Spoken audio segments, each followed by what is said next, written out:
Доброго вечора, ми з України. Мене звати Ольга, я флорист-дизайнер, який має досвід роботи понад 20 років. Отож, я сьогодні буду ділитися своїми секретами успіху з тобою.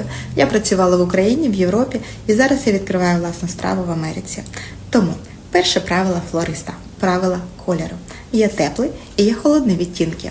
Отож, якщо ти хочеш яскравий букет, поєднуй їх. Якщо ти хочеш монобукет, використовуй одну гаму.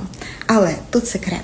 Ніколи не використовуй більше, ніж 3 кольори в одному букеті. До речі, 2 кольори виглядають завжди ефектно, елегантно. Тому, якщо ти будеш обирати якийсь з цих 2 варіантів, пам'ятай, не більше 3 кольорів. До речі, к зеленому це не має відношення, бо це фон. Тому зелень евкалипту інших доповнюючих матеріалів можеш використовувати сміливо. Став лайк, подобайку і до зустрічі!